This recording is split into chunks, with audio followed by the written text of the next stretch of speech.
Hartlik goeiemôre liewe vriende in ons Here Jesus Christus. Baie welkom by ons oggendoordenkings van Uit die Woord Digitaal. Ek is Dominee Adriaan Swart en dis my heerlik om hierdie nuwe dag saam met jou te begin rondom God se woord. Ons begin vandag met 'n nuwe reeks wat handel oor die tema Op die wolke van die hemel. En vandag staan ons stil by deel 1. Kyk, hy kom weer. Ons skriflesing kom uit die woord van die Here vandag uit Handelinge 1 en ons gaan lees vers 9 tot 11.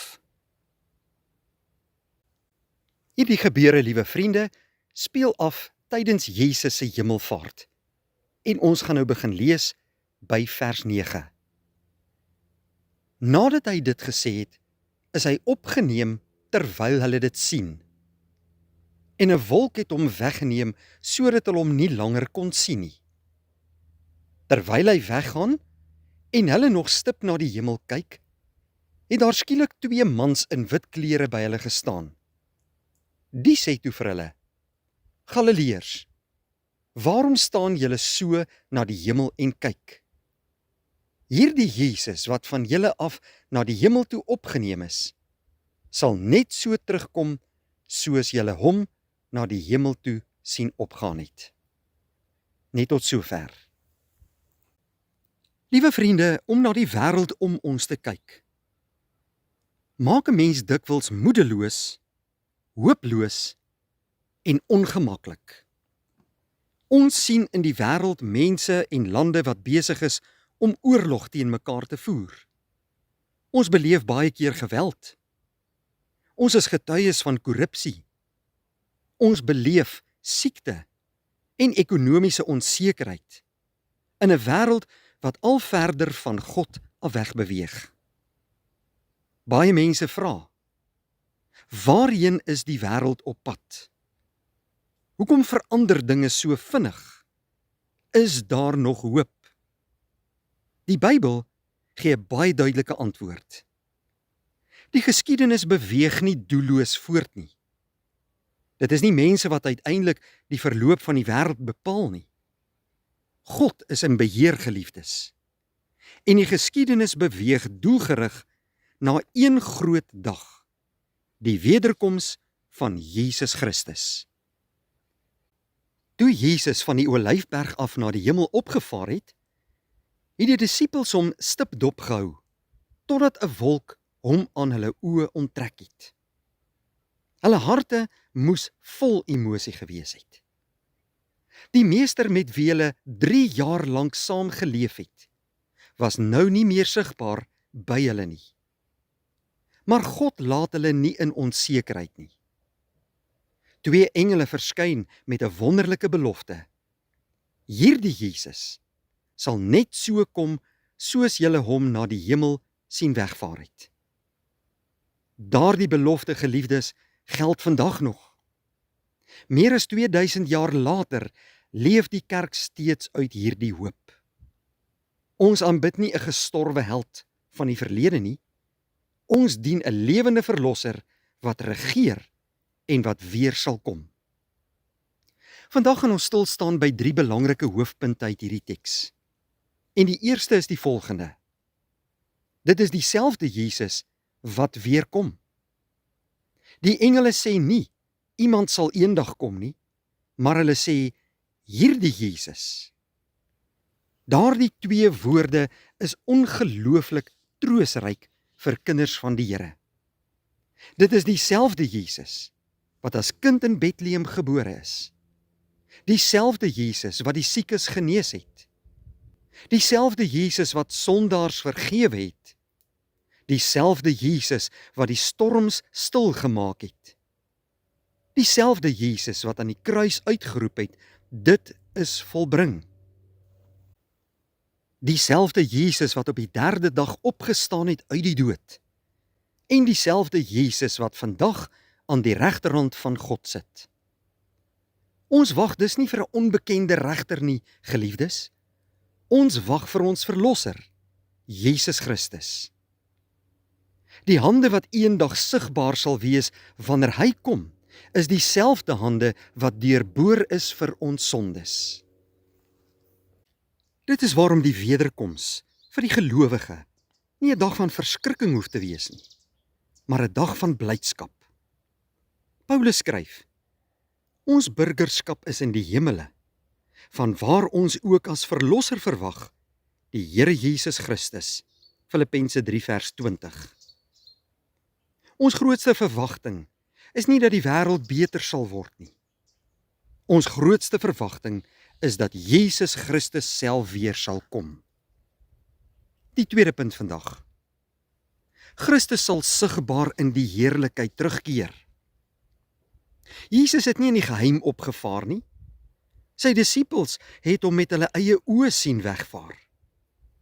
Net so sal sy wederkoms nie stil wees of 'n geheim wees nie. Jesus hy self. Dan sal al die stamme van die aarde rou bedryf en hulle sal die Seun van die mens sien kom op die wolke van die hemel met groot krag en heerlikheid. Matteus 24 vers 30. Die wêreld het hom eenmaal verwerp. Hy's bespot. Hy's geslaan. Hy's gekruisig. Baie mense verwerp hom steeds vandag. Sy naam sal gelaster word. Sy woord word bevraagteken. Maar dit sal nie altyd so bly nie.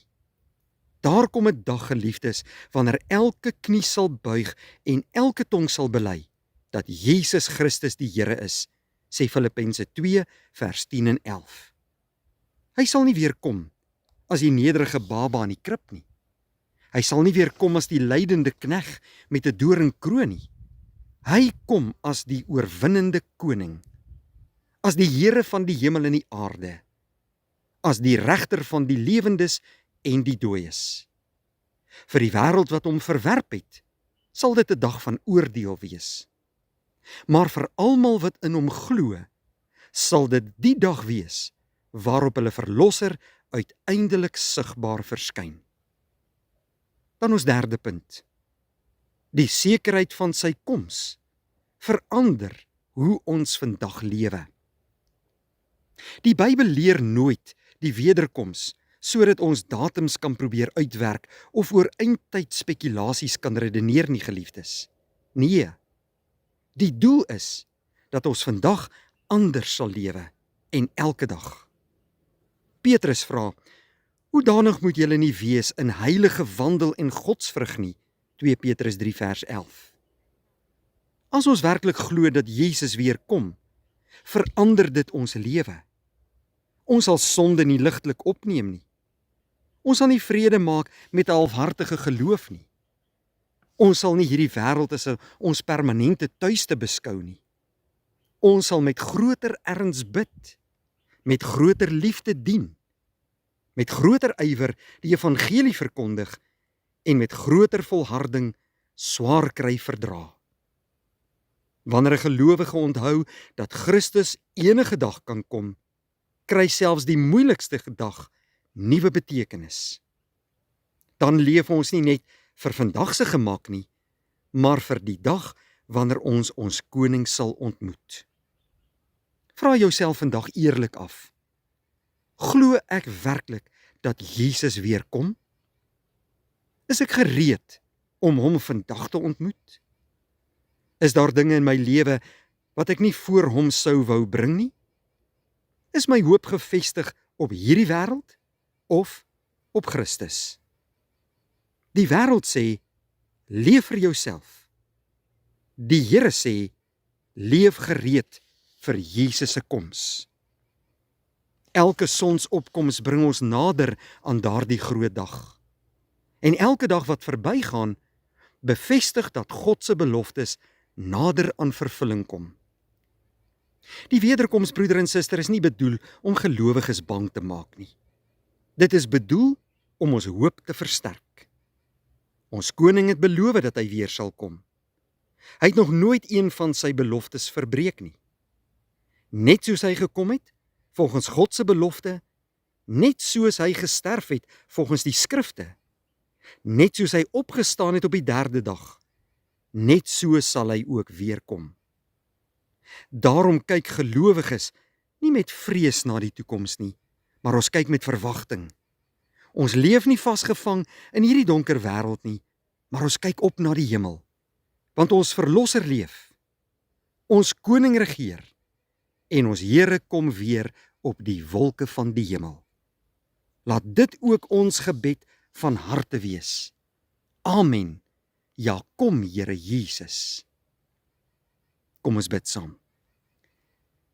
Here, baie dankie dat ons hierdie nuwe dag in U naam kan begin en 'n kosbare boodskap uit U woord kan hoor. Dankie Here Jesus dat U die koning is wat regeer en dat U beloof het om weer te kom. Help ons om nie vas te kyk teen die onsekerhede van die wêreld nie, maar om ons oë op U gerig te hou. Laat ons getrou lewe, heilig lewe en vol hoop in ons harte. Laat ons elke dag leef met die verwagting dat ons Verlosser sal ontmoet. Hou ons vas totdat daardie heerlike dag aanbreek. En wanneer ons U van aangesig tot aangesig sal sien, sal dit vir ons 'n wonderlike dag wees. En lei vir ons Here tot by daardie oomblik. In Jesus Christus se naam bid ons dit. Amen. Dankie vriende, 'n geseënde dag.